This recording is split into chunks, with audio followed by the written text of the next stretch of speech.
सावधान प्रारंभ करता है। ओम नमः सिद्धेभ्यः। नमो अरिहन्ताणं नमो सिद्धाणं नमो आयर्याणं नमो उवज्झायाणं नमो लोये सब्बसाहुणम्। मंगलम भगवान वीरो मंगलम गौतमो गणी मंगलम कुंद कुंदार्यो जैन धर्मोस्तु मंगलम। सर्व मंगल मांगल्यम सर्व कल्याण कारकम प्रधानम सर्व धर्माणां जैनम जयतु शासनम जैनम जयतु शासनम।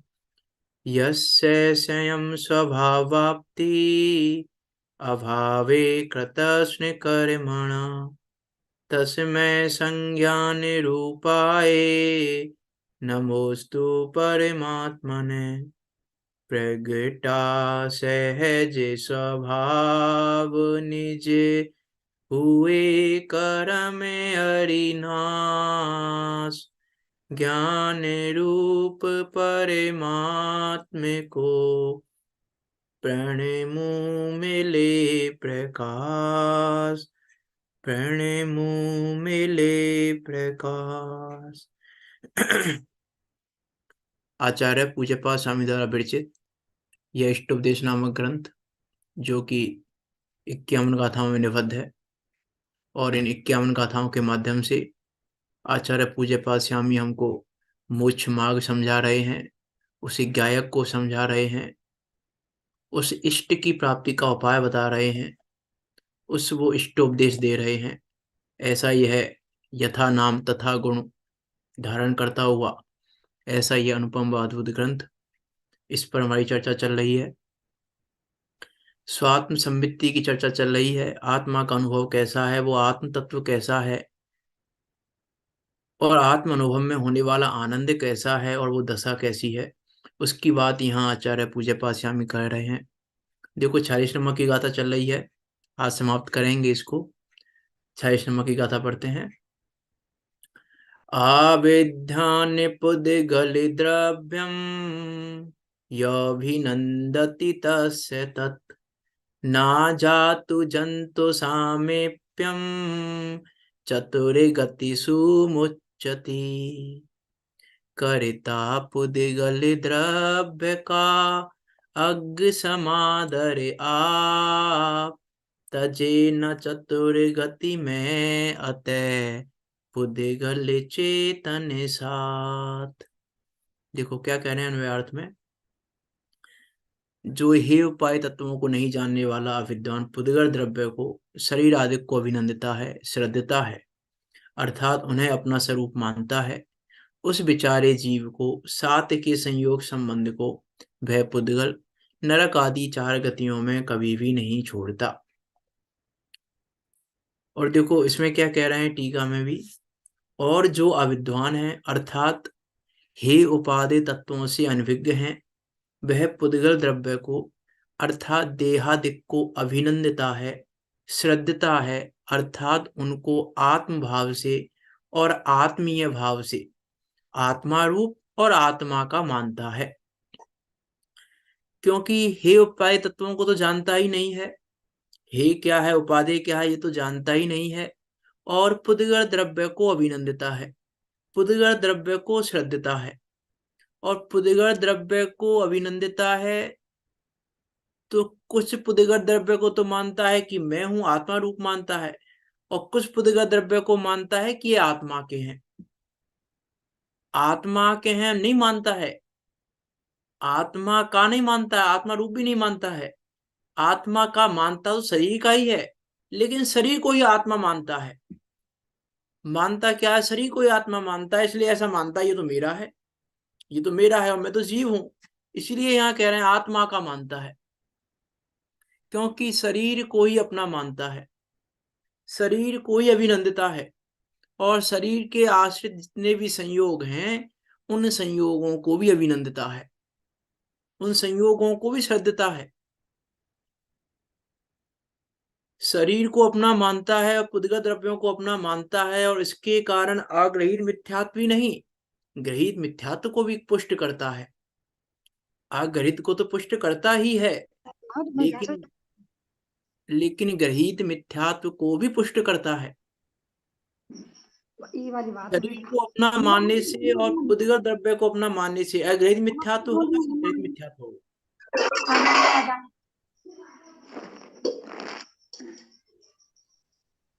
कौन सा मिथ्यात्व होगा?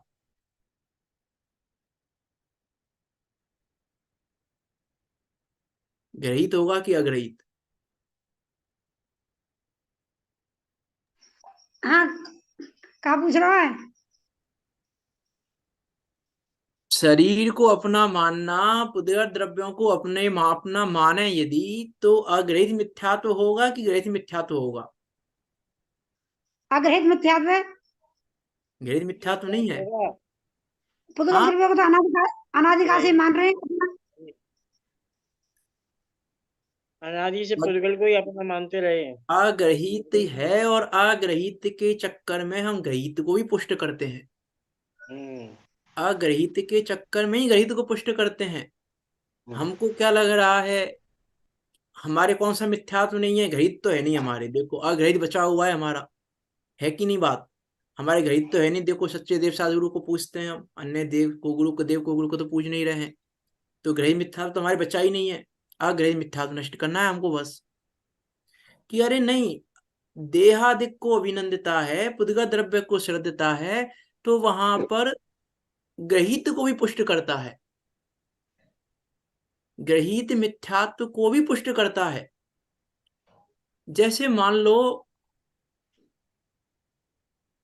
हम ऐसा कहें, मान लो हमें कोई रोग है, और कोई रोग है और वो रोग जा नहीं रहा, बहुत दिन हो गए इलाज कराते कराते। अब किसी ने हमसे कहा कि देखो ये रोग हमें ऐसा लग रहा है किसी का साया फाया है आपके ऊपर। बोले हाँ हो भी सकता है, बोले रोग तो बहुत दिन से नहीं जा रहा है, किसी का साया वगैरह हो सकता है। बोले एक बार झड़का लो, एक बार ऐसा कर लो। मैं हम ये म्यूट कर लें आप। हम शरीर को अपना मानने में उस ग्रहित को ही पुष्ट कर लेते हैं। हमको लग रहा है कि हम तो नहीं करते पुष्ट, हम तो नहीं मानते ऐसा, हम तो नहीं करते हैं ऐसा। विचार करके देखो हम करते हैं कि नहीं करते हैं, अपने लिए करते हैं कि नहीं, अपनों के लिए भी करते हैं। आज कोई बच्चा बीमार हो जाए तो क्या कहते हैं हम, अब वो रोग सही नहीं हो रहा, उसका 2 दिन हो गए, 4 दिन हो गए, इसको जरूर किसी की नजर लग गई है, नजर उतारते हैं हम। मीन्स हमने उस पुत्र को अपना मानने के चक्कर में गैर मिथ्यात्व को पुष्ट कर लिया कि नजर उतारने से रोग चला जाएगा, नजर उतारने से रोग चला जाएगा, नजर लग गई है, इसको नजर लग गई है। और जब नजर उतारने के बाद भी रोग नहीं जाता, तो क्या कहते हैं, नजर बहुत तगड़ी नजर लगी है इसको, एक दिन में नजर उतारने से नहीं जाएगी। कि नजर से लगी है तो एक ही दिन में नजर उतारने चली जाना चाहिए था रोग वो, और रोग नहीं जा रहा, तुम कह रहे हो कि बहुत तगड़ी नजर लगी है इसको, तो बहुत ज्यादा नजर लगी है इसको। विचार तो करके देखें हम, हमको लगता है आज हमारा बेटा इतने अच्छे से तैयार होके गया था और आज ही बीमार पड़ा है, इसका मतलब किसी ना किसी ने नजर लगाई है इसको। ये कौन सा मिथ्यात्व है? और ये किसके कारण पुष्ट हो रहा है? उस पुद्गत द्रव्य को अभिनंदने के कारण, उस पुद्गत द्रव्य को श्रद्धने के कारण, उस पुद्गत द्रव्य को अपना मानने के कारण। जरा विचार करके देखें हम कि हमारा बेटा, हमको लग रहा है इतना सुंदर लग रहा था, इसलिए नजर लग गई। ये कुत्तों के बच्चे होते हैं छोटे छोटे से, कितने क्यूट क्यूट से होते हैं, कितने सुंदर होते हैं, खरगोश का बच्चा कितना सुंदर होता है, उनको आज तक नजर नहीं लगी, उनको आज तक नजर नहीं लगी, किसी खरगोश के बच्चे को नजर नहीं लगी, किसी कुत्ते के बच्चे को नजर नहीं लगी, किसी को नजर नहीं लगी। एक नजर लगती है मनुष्य के बच्चे को। विचार विचार करके देखना कि हम ग्रहित मिथ्यात्व को भी किस प्रकार पुष्ट कर रहे हैं। और ग्रहित मिथ्यात्व इसी का नाम तो नहीं है। हम ये देहादिक को अभिनंदने के कारण, पुद्गल द्रव्य को अपना मानने के कारण, और भी देहादिक को अभिनंद रहे हैं, श्रद्ध रहे हैं, पुद्गल द्रव्य को अपना मान रहे हैं, और पुद्गल द्रव्य को अपना मान के अपने अभिप्राय में हम कुछ और भी गैर मिथ्यात्व को पुष्ट कर रहे हैं। गैर मिथ्यात्व का भी नहीं पता अभी हमको, गैर मिथ्यात्व क्या है, गैर मिथ्यात्व क्या है।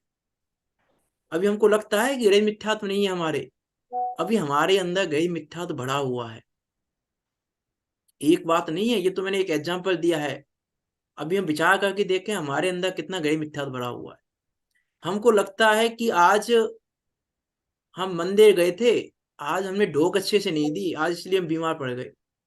आज हमने मंदिर बीमार पड़े तो आज मंदिर में हमने ऐसा नहीं किया था सही, इसलिए हम बीमार पड़ गए। आज हमने ऐसा किया था कि हमने किसी दूसरे के कार्य को, कोई दूसरा कार्य हुआ हमारा और उस कार्य को हमने इस कार्य का कारण मान लिया। ऐसा कैसे हो सकता है कि एक परिणाम दूसरे परिणाम का कारण हो जाए? नहीं हो सकता, लेकिन हम मानते हैं। हमको लगता है ग्रहित मिथ्यात्व तो ही नहीं, हमारे अग्रहित मिथ्यात्व है बस एक, ये अग्रहित नहीं ग्रहित भरा हुआ है अभी तो। मैं आपसे पूछूं, यदि मूछमार प्रकाशक जी में 7वें अधिकार में कौन से मिथ्यात्व का वर्णन है?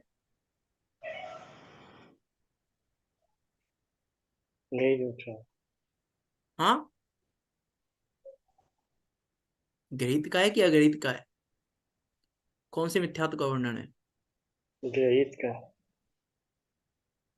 बाकी आप और बाकी साधर्मी क्या कहना चाह रहे हैं? ग्रहित का वर्णन है कि अग्रहित का? 7वें अधिकार में जहाँ निश्चय आवासी, व्यवहार आवासी, उभयावासी की चर्चा आई है, वो कौन से मिथ्यात्व की चर्चा है, ग्रहित की कि अग्रहित की?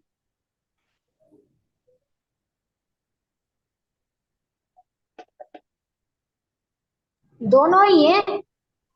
दोनों कैसे हैं भाई? दोनों है तो कैसे हैं, ये भी तो बताना पड़ेगा ना फिर। धर्म मानते हैं मतलब क्रियाओं में भी। अग्रहित मिथ्यात्व की चर्चा है। हाँ, अग्रहित मिथ्यात्व की। अग्रहित मिथ्यात्व की चर्चा है। हाँ प्रतापंकर जी, आप ग्रहित मिथ्यात्व बता रहे थे, ग्रहित मिथ्यात्व की चर्चा कैसे है उसमें जरा बताएं आप। अभी आप हैं अग्रहित में ग्रहित खोज रहे थे। अब तो मैं अनादि एक का अग्रहित अब था, इसीलिए अग्रहित से ग्रहित, था। अग्रहित से ग्रहित होता है, ये बात तो ठीक है। अभी तो मैं एक ऑप्शन, दो इसीलिए दो हमने में कह से एक दिया था, ऑप्शन है, दो में इसीलिए से एक कहा था। ऑप्शन है आपके पास, दो में से एक ऑप्शन है आपके पास, ग्रहित है कि अग्रहित है 7वें अधिकार में। चलो बताओ, पुष्ट क्या हो रहा है, किससे हो रहा है, ये नहीं कह रहे हम, ग्रहित है कि अग्रहित है,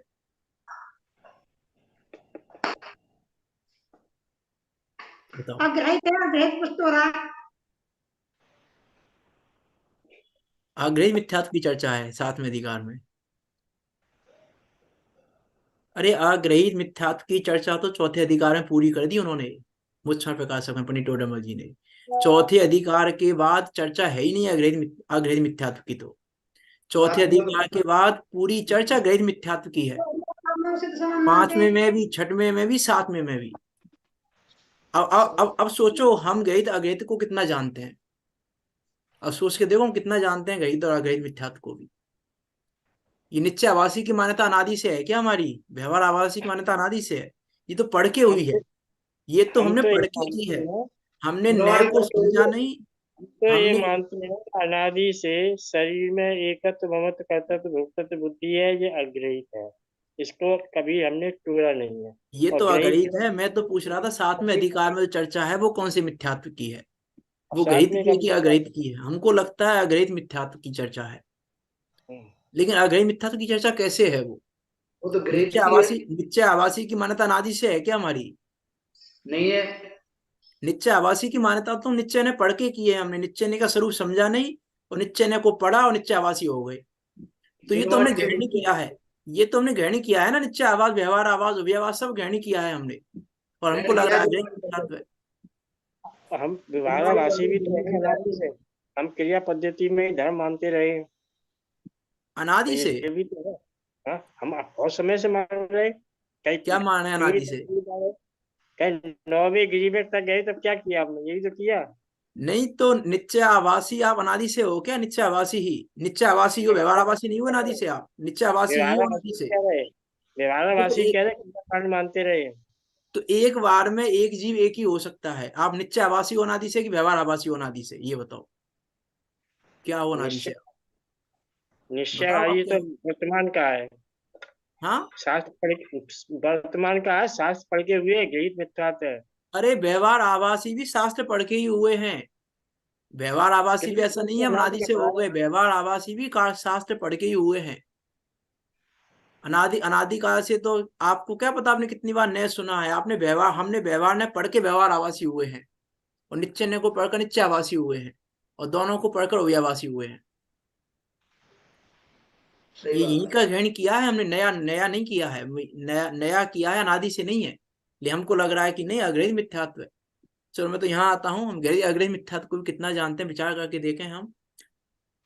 हम पुद्गल द्रव्य को कितना अभिनंद रहे हैं, कितना श्रद्ध रहे हैं। ये मैंने एग्जाम्पल दिया ना, नजर उतारने वाला एग्जाम्पल दिया। विचार करके देखें, हमारे ऐसी हमारी में परिणति में, हमारी मान्यता में इतने ऐसे कितने मिथ्यात्व भरे हुए हैं। इसका अर्थ है कि हमको धर्म की रुचि नहीं है अभी। अभी भी हमको ये लग रहा है कि ऐसा हो जाएगा तो ऐसा होगा। विचार विचार करके देखो, हम कितना मानते हैं। देखो वो उनका एग्जाम्पल आता है गणेश प्रकाश वर्णी जी का। उनकी कहानी में आता है गणेश प्रकाश वर्णी जी की में, वो जैन तो थे नहीं जन्म से, ब्राह्मण थे। उन्होंने जैन धर्म को स्वीकार किया, और जब वैश्य उन्होंने थे। जैन धर्म को ग्रहण किया, उसके अगले दिन से ही उनके घर में प्रतिकूलताएं स्टार्ट हो गई। जिस दिन उन्होंने जैन धर्म को अपनाया, उसके अगले दिन ही वो रात में सो रहे थे और उनके बिस्तर में आग लग गई। पूरा बिस्तर जल गया, उनके आंच भी नहीं लगी, पूरा बिस्तर जल गया। अब लोग कहने लगे कि देखो तुमने जैन धर्म ग्रहण किया है इसलिए ऐसा हो गया। अब बोले मुझे होना चाहिए था ना, बिस्तर को क्यों हुआ है? बात आई गई हो गई। अगले दिन रात को उनके घर का बच्चा गायब हो गया। छोटा बच्चा गायब हो गया, मिल नहीं रहा, सब जगह ढूंढ लिया उन्होंने। फिर उन्होंने देखा कि उसमें आती मेरी जीवन गाथा में, उन्होंने देखा फिर मेरी ये गेहूं की टंकी में दब अंदर बंद हो गया था, वो मर गया था, उसकी डेड बॉडी मिली थी। अब तो लोग उनके पीछे पड़ गए, बोले आपने ऐसा किया, आपकी वजह से बच्चा मर गया, ये हो गया वो हो गया। फिर उन्होंने वो झाड़ फूक करने वालों को बुला लिया, उनके घर वालों ने। और झाड़ फूक करने वाले बोले उनसे कि भैया वो देवता नाराज है और ऐसा है, तुम उसको ये करो। तो फिर नहीं, इस बच्चा मरा है, आज को कल को कोई और मरेगा। अब बोले नहीं, मैं तो जैन धर्म को स्वीकार किया है, मैं इन बातों में विश्वास विश्वास नहीं कर सकता हूँ, कि उसकी आयु पूरी हो गई। कि बोले नहीं चलो ठीक है, तुम नहीं मानते तो क्या हो रहा है, वो सामने एक पेड़ है पीपल का, बस वहां पे जाके उसको नमस्कार कर दो, बेशर्मों का मत बोल लेना, वहां पे नमस्कार कर दो, वहां जाके एक बार, वो देवता कीलित हो जाएगा, ऐसा हो जाएगा। ये बहुत बहुत बहुत सारे वहां पे उन्होंने बातें की झाड़ फूक करने वालों ने, ऐसा हो जाएगा वैसा हो जाएगा। हम ऐसी दशा में क्या करते? हमको क्या लगता, चलो ठीक है नमो का मंत्र बोल के कर देंगे, क्या हो रहा है। अब वो नहीं जा रहे, घर वाले ने बोला नहीं नहीं नहीं, पेड़ के पास तो जाओ। अब वो पेड़ के पास गए, चलो पेड़ के पास चले गए, कोई बात नहीं। पेड़ के पास गए और पेड़ में लात मारी। क्या मारी पेड़ में? उन्होंने लात मारी पेड़ में, कि अरे जैन धर्म मैंने स्वीकार किया है, यदि मुझसे परेशानी है तो आज रात को मेरी उंगली का नाखून हटा के बता देना, मेरी तो बहुत दूर की बात है, तब हम मानेंगे कि हाँ आप परेशान कर रहे हो हमें। मैं विचार करके देखो, जीवों का श्रद्धान कितना आपने हो सकता है और हमारा आपने श्रद्धान जीवन कितना गाथा है। में ये पढ़ा है? आपने जीवन गाथा में पढ़ा है, किसी से सुना है? कुछ कुछ पढ़ा है, कुछ कुछ सुना है, पूरा नहीं पढ़ा है मैंने, पूरे प्रसंग नहीं पढ़े हैं। ये प्रसंग सुना है मैंने, ये प्रसंग मैंने पढ़ा नहीं है। है ही नहीं ये प्रश्न। हाँ, मैंने तो जीवन गाथा पढ़ी है, मेरे पास रखी है, पंडित जी उसको देते हैं, जो अपनी पत्रिका देते हैं उसमें एक अंक देते भी हैं, उसमें भी नहीं है। तो मैंने सुना है, पढ़ा नहीं है मैंने, ये ये प्रसंग किसी सुना है मैंने, सुना है ये ये सुना है ये प्रसंग। तो अब विचार करके देखें कि जीवों के श्रद्धान कैसे हो सकते हैं। ठीक है, गणेश प्रकार वर्णी जी का नहीं हुआ होगा, किसी ना किसी जीव ने तो श्रद्धान किया होगा, ऐसा भी ऐसा नहीं किया जगत में। हम गणेश प्रकार वर्णी जी को नहीं पकड़ रहे, हम तो ये विचार हाँ, कर रहे किसी हैं हमारा और श्रद्धान कैसा है। हम तो ये देखें हमारा श्रद्धान, यदि ऐसा ऐसा प्रसंग हमारे साथ बने तो हमारा श्रद्धान कैसा होगा।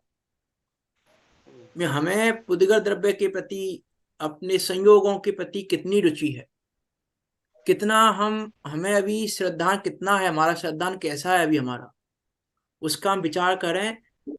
आत्मा रूप और आत्मा का मानता है, उस विचारे जीव का समीपना, प्रत्य आसन्नपना, निकटता, संयोग संबंध, वह पुद्गल द्रव्य नरक आदि 4 गतियों में कभी भी नहीं छोड़ता। हम उस शरीर के पीछे पड़े हुए हैं जो शरीर एक समय के लिए भी हमारा साथ नहीं देता है। ये समय के लिए भी हमको क्या लग रहा है, अभी भी हम शरीर की पुष्टि क्यों कर रहे हैं, हम शरीर को पुष्टि क्यों करना चाहते हैं, शरीर को और शरीर सारे पुद्गल द्रव्यों को, संयोगों को भी, साथ में दोनों बातें की हैं यहाँ पे, शरीर की बात भी की है, संयोगों की बात भी की है। हम किसके किसके कारण करना चाह रहे हैं, हमको लग रहा है कुछ तो सुखी हो जाएंगे, नहीं तो हमें हमें कोई बचा लेगा, हमें कोई ऐसा कर लेगा, हमें कोई ऐसा कर लेगा। लेकिन विचार तो करके देखें, कौन किसको बचाता है, कौन किसको बचा रहा है, कौन किसको बचा पाएगा, कौन बचा पाएगा किसी को। हम बस अपने मान को, अपनी कसायों को, अपने क्रोध को पुष्ट कर रहे हैं, और पुष्ट करके क्या मान रहे हैं, पुष्ट करके हम मान रहे हैं कि देखो, शरीर को भी हम पुष्टि क्यों कर रहे हैं, अपनी कसायों की पुष्टि के लिए, कि कसायों की पुष्टि कैसे होगी, शरीर नहीं रहेगा तो। शरीर को भी पुष्ट करते हैं अपनी कसायों की पुष्टि के लिए। लेकिन विचार करके देखो कि मरने के बाद कोई एक समय की रखने को तैयार नहीं है घर में। मरने के बाद इस शरीर को कोई एक समय की रखने को तैयार नहीं है घर में, तुरंत कहते हैं लेके चलो, इनको लेके जाओ इनको। अब नहीं, हम कहाँ सोच के बैठे हैं, हम सोच के बैठे हैं जाति, कुल, गोत्र, क्या क्या बच जाता है, ये शरीर छूटने के बाद क्या बचता है, कौन सी जाति बच जाती है, कौन सा कुल बचता है, कौन सा गोत्र बचता है, कौन सा पैसा क्या बचता है, क्या क्या रहता है हमारे पास। लेकिन फिर भी हम ये हाई पैसा, हाई पैसा, पैसे पैसे के चक्कर में चला जाता है, पैसे पैसे के चक्कर में जीवन चला जाता है, और फिर एक दिन खुद ही चला जाता है। पैसा तो आता जाती है की बात ही नहीं है, पैसे के चक्कर में जीवन चला गया और एक दिन खुद ही चला गया ये जीव। लेकिन फिर भी शरीर के प्रति अहंकार है, शरीर के प्रति अभी भी इसको लग रहा है कि नहीं, शरीर शरीर रहेगा तो हम सब कुछ कर लेंगे, शरीर रहेगा तो क्या कर लोगे, और अनादिकाल से शरीर है ना साथ में, क्या कर लिया, शरीर अनादिकाल से है ना, कोई आज पहली बार तो मिला नहीं है, शरीर अनादिकाल से शरीर मिला है, क्या कर लिया हमने अनादिकाल से, अनादिकाल से किस पर्याय में नहीं गए हम, किस पर्याय का शरीर नहीं मिला हमको, हम कौन सा शरीर चाहते हैं। कोई कोई कोई ऐसा भी कल्पना करता है कि हमको वज्र विषव नारा सेना वाला शरीर मिल जाए तो हम मुझ चले जाएंगे। सही बात है, गलत बात है, उसके बिना तो मुझ जाता नहीं है ना जीव। गलत। तो वज्र विषव नारा वाला मिल जाए तो मुझ चले जाएंगे। नहीं जाते, नरक में जा सकते हैं। जाते हाँ, हैं। लेकिन हमको लगता है कि नहीं, अब ऐसा शरीर मिलना चाहिए वज्र विषव। अरे जब वज्र विषव नाराज शरीर कुछ नहीं कर रहा है तो हम किस सेनन के शरीर को लेके बैठे हैं, किस सेनन के शरीर को हम पुष्ट करना चाह रहे हैं, किस सेनन के शरीर से हम सिद्धि करना चाह रहे हैं अपनी, किस चीज की सिद्धि होगी इस शरीर से, इस शरीर से सिद्धि होगी किस बात की। नहीं होगी लेकिन फिर भी हम शरीर के पीछे पड़े हैं, किसी फिर भी का। हमको लग रहा है कि नहीं, शरीर नहीं होगा तो धर्म कैसे करेंगे, शरीर नहीं होगा तो पढ़ेंगे कैसे, शरीर नहीं होगा सुनेंगे कैसे, शरीर नहीं होगा तो भी दर्शन कैसे करेंगे भगवान के। शरीर शरीर करा रहा नहीं करा रहा, शरीर के बिना कर सकते हो आप दर्शन, शरीर के बिना कर सकते हो, पढ़ सकते हो, सुन सकते हो। शरीर उपकारी नहीं है, शरीर शरीर शरीर से धर्म नहीं हो रहा है। नहीं हो रहा। या विचार तो करके देखें, हम किस चीज में धर्म मान के बैठे हैं, हमें हमें धर्म लग कहाँ पे रहा है, हम धर्म को ढूंढ कहाँ पे रहे हैं। हम धर्म को वहां ढूंढ रहे हैं जहाँ धर्म है नहीं। वो कहानी आती है ना बुढ़िया की में, पता है आपको, जो झोपड़ी में सुई खो गई, झोपड़ी में अंधेरा है, बाहर जाके ढूंढ रही है वो ट्यूब, उसमें रोड की लाइट में, बुरा प्रकाश में मिलती है सुई, तो अंधेरे में तो मिलती नहीं है सुई, तो प्रकाश में ढूंढ रही है उस सुई को कि 3 काल में नहीं मिलेगी। ऐसे ही हम भी धर्म को कहाँ खोज रहे हैं, धर्म को खोज रहे हैं हम बाहर। तीस कि हम किसके प्रकाश में खोजना, किसके प्रकाश में धर्म करना चाह रहे हैं, हम किसके प्रकाश में धर्म प्राप्त करना चाह रहे हैं हम। उसके शरीर ऐसा के होता है रो लाइट की तरह लगे हुए हों हम प्रकाश में, कि इसके प्रकाश में धर्म मिल जाएगा, इसके प्रकाश में मिल जाएगा। हम विचार करके देखें कि इस शरीर में क्या है ऐसा। इस शरीर में, शरीर की चर्चा बहुत हो चुकी है पहले भी, आचार्य पूज्य पाद से हम चर्चा कर चुके हैं शरीर के बारे में पहले ही, 2-3 गाथाएं आ चुकी हैं शरीर के बारे में, कि शरीर है कैसा। मल के घड़े में राख करने में लगे हुए हैं, मल का घड़ा है और मल के घड़े में राख कर रहे हैं। कोई मल के घड़े में राख कर रहा हो तो क्या क्या कहेंगे मुझको कि इस घड़े में क्या राख करना, और हम क्या कर रहे हैं, हम उसी मल के घड़े में राख कर रहे हैं। ये भी तो मल का घड़ा है, लेकिन हमको तो लग रहा है नहीं बहुत अच्छा है, किसी प्रकार भी अच्छा नहीं है। अरे ये शरीर तो प्रति समय ही दुखदाई ही है, प्रति समय दुख ही देने वाला है। वो पढ़ के आए हम, दुख संदोह भागित्वम, इसके लिए ही मिला है ना ये शरीर। तो फिर भी हमको क्या लग रहा है, सुखी हो जाएंगे। आचार्य कह रहे हैं दुख संदोह भागित्वम, तुझे ये शरीर दुख भोगने के लिए ही मिला है। ये शरीर मिला ही इसीलिए है कि दुख भोगो तुम। और फिर भी हम चाह रहे हैं कि नहीं, इस शरीर से कुछ तो मिल ही जाए हमको। विचार करके देखो, हमें लग ही नहीं रहा शरीर कुछ हो रहा है। और उनको देखो, जिनसेन कुमार की कहानी आती है आचार्य जिनसेन की, कि छोटा सा बच्चा और एक मरण को देखकर किस प्रकार से पलट गया, और हमको कुछ लग ही नहीं रहा है। कहानी कहानी याद आई कि नहीं आई आपको? हाँ याद है।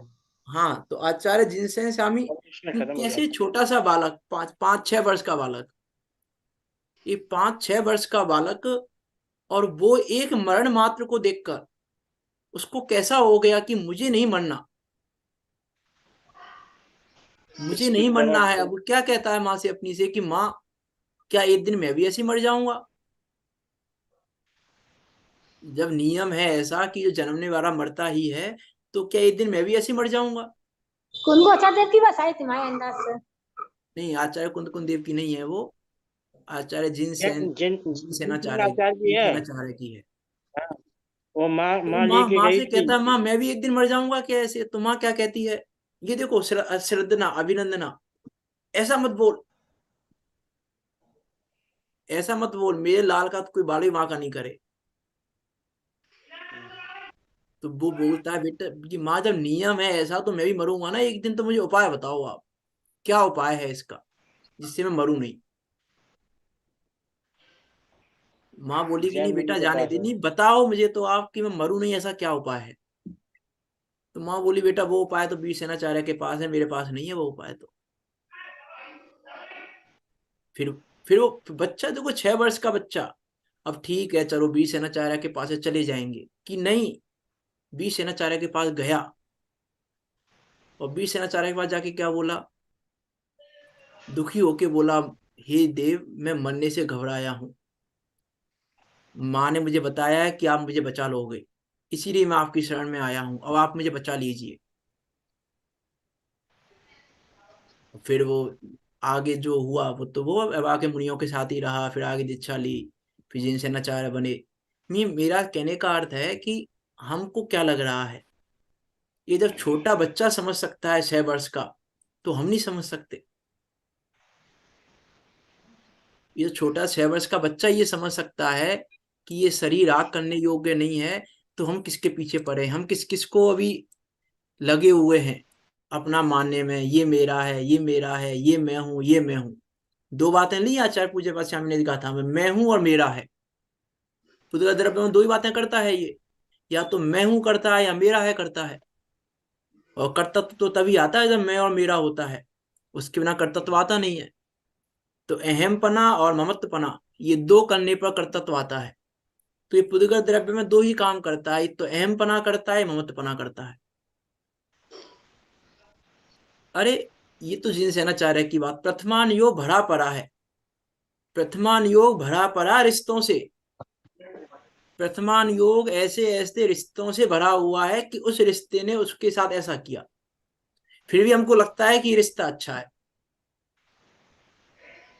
किसी की सास ने किसी की बहू को किया, किसी के ससुर ने किसी को किया, किसी ने किसी में सारे रिश्ते मिल जाएंगे, भाई भाई के रिश्ते मिल जाएंगे, सास बहू के रिश्ते मिल जाएंगे, सारे सारे रिश्ते मिल जाएंगे आपको प्रथमान योग में। नहीं, फिर भी हमको फिर भी रिश्ते अच्छे लग रहे हैं। इसके लिए देखो लाइन आती है आत्म संबोधन में, अपना अपना मान जिन्हें तू खिला पिला कर करता पोष्ट, अवसर मिलने पर बेही जन करते तेरा महा अनिष्ट। तू जिनको अपना मान मान मान कर खिला पिला कर पुष्ट कर रहा है, अवसर मिलेगा जब योग्यता आएगी, तुम्हारा उदय आएगा, अवसर मिलने पर बेही जन करते तेरा महा अनिष्ट। ऐसी ऐसी घटनाओं से भरे हुए इतिहास पुराण, पर कर सुन कर नहीं समझता यही एक आश्चर्य महान। कि पढ़कर सुनकर भी नहीं समझ रहा है।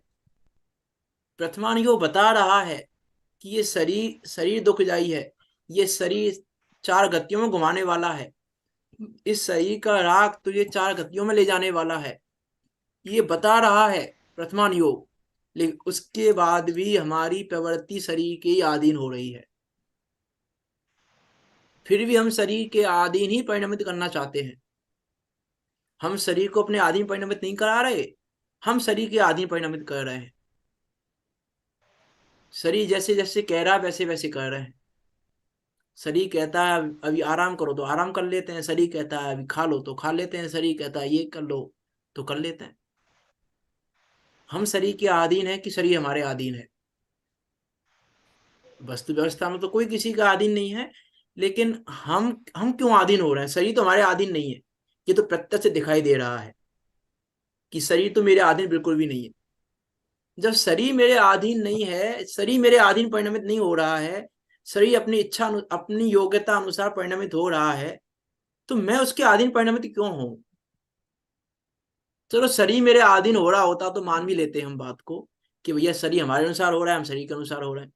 लेकिन शरीर हो नहीं रहा हमारे अनुसार और हम शरीर पे पीछे पड़े हुए हैं कि ऐसा परिणाम, ऐसा शरीर कह रहा है ऐसा परिणाम, तो ऐसा परिणाम कर लेते हैं हम। कि स्वाधीनता कहाँ है? और पराधीनता में तो सुख नहीं है। इसीलिए जब हम पुद्गल द्रव्य को अभिनंद रहे हैं, पुद्गल द्रव्य को श्रद्ध रहे हैं, तो क्या हो रहा है कि स्वाधीनता जा रही है, पराधीनता आ रही है, और वो पराधीनता दुख का ही कारण है। आगे चलते हैं, इसको पूरा पढ़ते हैं गाथा को। टीका पढ़ ली हमने। जो अविद्वान है अर्थात हे उपाधि तत्वों से अनभिज्ञ हैं, वह पुद्गल द्रव्य को अर्थात देहादिक को अभिनंदता है, श्रद्धता है, अर्थात उनको आत्म भाव से और आत्मीय भाव से आत्मा रूप और आत्मा का मानता है। उस विचारे जीव का समीपना, प्रत्यासन्नपना, निकटता, संयोग संबंध वह पुद्गल द्रव्य नरक आदि चार गतियों में कभी भी नहीं छोड़ता।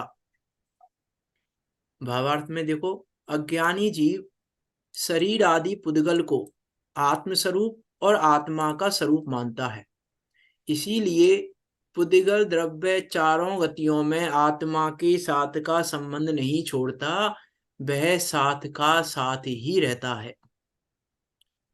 शरीर आदि पुद्गल द्रव्य अचेतन है, वे आत्मा से सर्वथा भिन्न है, उनके साथ की एकता सर्वथा हे है, परंतु अज्ञानी मिथ्या दृष्टि जीव को हे उपादेय का विवेक नहीं होने से वह आत्मा से भिन्न पदार्थों में आत्मवृद्धि करता है। आत्मवृद्धि कहाँ करता है? आत्मा से भिन्न पदार्थों में आत्मवृद्धि करता है, आत्मपने की वृद्धि करता है।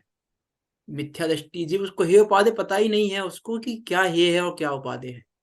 यहाँ कह रहे हैं अचेतन के साथ की एकता सर्वथा हे है, कि शरीर किंचित मात्र तो उपादेय है ना। मुनि धर्म में सहकारी है, श्रावक धर्म में सहकारी है,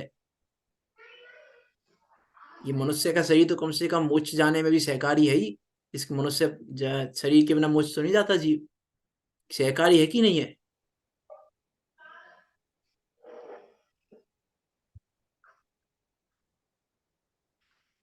कि एकता तो सर्वथा ही है, एकता उपादेय नहीं है, उसको एक मानना उपादेय नहीं है।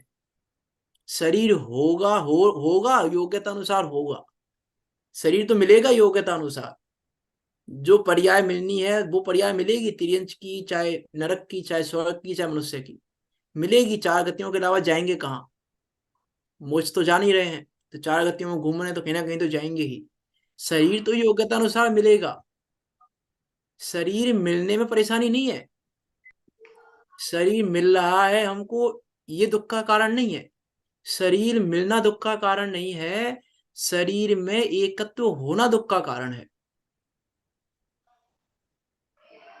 शरीर होते हुए भी जीव सुखी हो सकता है, नहीं हो सकता शरीर होते हुए जीव सुखी हो सकता है? चौथा गुण स्थान, पांचवा गुण स्थान, छठवां सातवां गुण स्थान सुखी अवस्था है, सुखी हो सकता है शरीर के साथ भी, लेकिन शरीर में एकत्व के साथ तो जीव सुखी नहीं हो सकता। शरीर में एकत्व है तो जीव दुखी ही रहेगा, सुखी नहीं हो सकता। और जब वो दुखी होता है तो उसके दुख की वृद्धि भी करता है अपने की।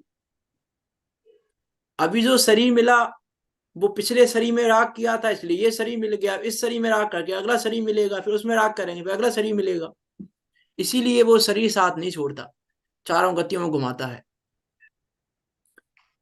परंतु अज्ञानी मिथ्या दृष्टि जीव को हे उपादेय का विवेक नहीं होने से वह आत्मा से भिन्न पदार्थों में आत्मवृद्धि करता है, अर्थात उनको आत्म स्वरूप मानता है।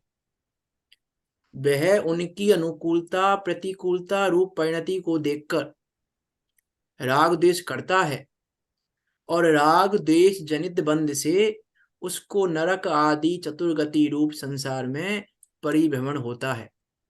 इस प्रकार जीव के साथ का पुद्गल का संबंध चालू रहता है, वह कभी नहीं टूटता। क्योंकि राग द्वेष कर रहा है तो कर्म तो आएंगे, राग द्वेष कर रहा है तो कर्म आ रहे हैं तो कर्म बनेंगे भी, कर्म बनेंगे तो उदय में भी आएंगे, उदय में आएंगे तो घूमेगा ही। इस प्रकार जीव के साथ का पुद्गल का संबंध चालू रहता है, वह कभी नहीं टूटता। समाधि तंत्र श्लोक 15 में कहा है कि मूलम संसार दुखस्य देह एवात्म घीस्तत, अर्थात देह में ही एव आत्म वृद्धि करना, आत्मपना मानना, देह में ही आत्मवृद्धि करना मूलम संसार दुखस्य है, संसार के दुख का मूल कारण है। पुद्गल मेरा नहीं है इसीलिए मैं पुद्गल का कुछ भी नहीं कर सकता, ऐसा निर्णय करके आत्म सन्मुख होना चाहिए, जिससे पुद्गल के साथ संबंध छूट जाए। जिन जीवों ने शरीर रहते हुए भी पुद्गल मेरा नहीं है, ये शरीर मेरा नहीं है, ऐसा जानकर ऐसा निर्णय करके आत्म सन्मुख हुए, उनका पुद्गल के साथ संबंध छूट गया। और जो नहीं कर रहे हैं, जो निर्णय नहीं कर रहे हैं, आत्म सन्मुख नहीं हो रहे हैं, उनका पुद्गल के साथ संबंध नहीं छूटता और वो पुद्गल चारों गतियों में उसको घुमाता रहता है। इसीलिए मुनिराज उपसर्ग के काल में भी शरीर के पुद्गल के साथ संबंध छूटा हुआ देखते हैं, छूटा हुआ जानते हैं, और इसीलिए चार गतियों के भ्रमण से छूट जाते हैं। और हम अनुकूलता में भी शरीर के साथ का संबंध छूटा हुआ नहीं देखते, नहीं जानते, इसीलिए हम चार गतियों में घूम रहे हैं। इसीलिए संयोग संबंध इस शरीर हमारे साथ चारों गतियों में संबंध को नहीं छोड़ रहा है। क्या कह रहे हैं? पुद्गल मेरा नहीं है इसीलिए मैं पुद्गल का कुछ भी नहीं कर सकता, ऐसा निर्णय करके आत्म सन्मुख होना चाहिए, जिससे पुद्गल के साथ संबंध छूट जाए। जीव के साथ रहना या नहीं रहना, ऐसा पुद्गल को तो कुछ ज्ञान नहीं है। जीव के साथ रहना है कि नहीं रहना, पुद्गल को तो कुछ ज्ञान है नहीं, वो तो अचेतन है, जड़ है। परंतु जीव के विकार क्यों देखो यहाँ पे ये पैराग्राफ क्यों दे रहे हैं कि ऊपर गाथा में कहा है कि ये शरीर 4 गतियों में साथ नहीं छोड़ता। ऐसा संभव है कि शरीर 4 गतियों में साथ ना छोड़े? कि शरीर में ज्ञान कहाँ है? शरीर में तो ज्ञान है ही नहीं। निमित्त नैमित्तिक संबंध से कहा है, वास्तव में तो इसका खुद का अज्ञान और खुद के विकार भाव ही इसको 4 गतियों में भ्रमण कराते हैं। इसलिए ये पैराग्राफ लिख रहे हैं यहाँ पे, जीव के साथ रहना या नहीं रहना ऐसा पुद्गल को तो कुछ ज्ञान नहीं है, परंतु जीव के विकार के और उसके पौद्गलिक कर्म के निमित्त नैमित्तिक संबंध हैं। इसीलिए जब तक जीव विकार करता है तब तक यह संबंध नहीं छूटता। ऐसा नहीं है कि शरीर शरीर बोल रहा है कि अब मैं संबंध रखूंगा, तुम संबंध रख रहे हो मेरे साथ, मैं भी संबंध रखूंगा। शरीर को तो ज्ञान ही नहीं है। लेकिन जब तक यह जीव विकार करता है, जब तक यह जीव उस शरीर को अपना मानता है, उस शरीर में अहम पने की कल्पना करता है, उस शरीर में ममत्व पने की कल्पना करता है, उस शरीर में अहम ममत्व कर्तृत्व भोक्तृत्व सब कुछ कर रहा है, तब तक इसका संबंध नहीं छूटता। ये यहाँ आचार्य पूज्यपाद स्वामी कह रहे हैं। इसीलिए हमको भी ऐसा निर्णय करके, क्या निर्णय करके, कि ये शरीर मेरा नहीं है और मैं शरीर का कुछ नहीं कर सकता, ये संयोग मेरे नहीं है और मैं संयोग का कुछ नहीं कर सकता, इन संयोगों का परिणाम भी नहीं करा सकता, इन संयोगों से परिणमित भी नहीं हो सकता, और इन संयोगों में कोई हेर फेर भी नहीं कर सकता, किसी प्रकार से कुछ भी नहीं कर सकता, क्योंकि मैं करता हूं ही नहीं, मैं तो एकमात्र ज्ञाता मात्र हूं। ऐसा जानकर वह जीव पुद्गल के साथ अपने संबंध को छोड़ सकता है। पुद्गल के साथ संबंध छूट सकता है, लेकिन कब छूटेगा? जब जीव आत्म सन्मुख होगा। तो हम ये विचार करें वास्तव में कि आचार्य पूज्यपाद स्वामी यहाँ क्या कहना चाह रहे हैं। हम भी ये अपनी अहम ममत्व कर्तृत्व की मान्यता को छोड़ें, मान्यता को छोड़ें। क्रिया में नहीं छूटेगा, परिणामों में जरूर नहीं छूट जाए, लेकिन अभिप्राय छूटना चाहिए। परिणामों में जरूरी नहीं परिणामों में तुरंत ही छूट जाएगा, क्रिया में तुरंत ही छूट जाएगा, लेकिन अभिप्राय में तो छूटना ही चाहिए। वो अभिप्राय में तो लगना चाहिए हमको कि आत्म सन्मुख होना चाहिए, ये शरीर मेरा नहीं है, इस शरीर का मेरे चाहते चाहते भी शरीर प्रतिकूल परिणमन कर रहा है।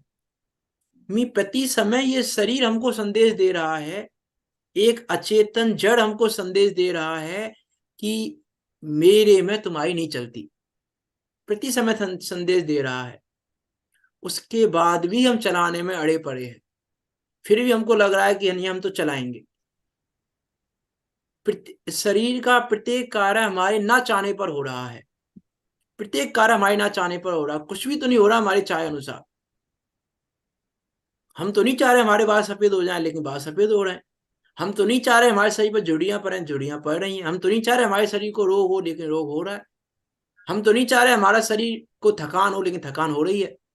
हम तो नहीं चाह रहे हमारे शरीर में प्रमाद आए, लेकिन प्रमाद आ रहा है। सब चीजें हो रही हैं।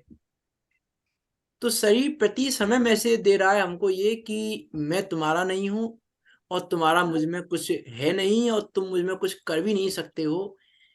उस अचेतन जड़ जब ये मैसेज दे रहा है तो हम ज्ञानवान होकर, चेतन होकर भी हम ये नहीं समझें, तो ये हमारी बहुत बड़ी मूर्खता है। इस पर हम विचार करें। आगे देखो, शिष्य प्रश्न कर रहा है कि आप कह रहे हो कि स्वरूप में तत्पर हो जाओ, ये स्वरूप में तत्पर रहने वाले को फल क्या मिलता है? क्या प्राप्ति होती है स्वरूप में तत्पर रहने वाले को? भाई बिना शरीर के कैसे काम चलेगा? ये कहना चाह रहा है, वो बिना शरीर के काम कैसे चलेगा? आप तो ये बताओ, स्वरूप में तत्पर रहने वाले को क्या फल मिलेगा? उसकी चर्चा आचार्य पूज्यपाद स्वामी 47 नंबर की गाथा में करेंगे। कल हम उसको पढ़ेंगे 47 नंबर की गाथा को, कि क्या फल है स्वरूप में तत्पर रहने वाले को। अंत अंत की गाथाएं हैं, इसीलिए यहाँ पिछली 10-15 गाथाओं से आचार्य पूज्यपाद स्वामी उस आत्म अनुभव को ही बता रहे हैं, उस आत्मा का ही स्वरूप बता रहे हैं, क्योंकि वही हमारे लिए इष्ट है और वही इस ग्रंथ का प्रयोजन है और वही इष्ट उपदेश है। इसीलिए हम भी उस इष्ट उपदेश को ग्रहण करके मोक्ष मार्ग में प्रवर्तन करते हुए निकट काल में सिद्धों के बीच जाकर विराजमान हो। इसी मंगल भावना के साथ अभी की बात को यहाँ विराम देते हैं। कोई शंका हो आपकी तो पूछ सकते हैं, नहीं तो जिनवाणी स्तुति करते हैं। निज निधि निज में बताई, यह अनंत उपकारे है उसके लिए जिन वाणी मांगो वंदे ना सते बारे है महान सते बारे है।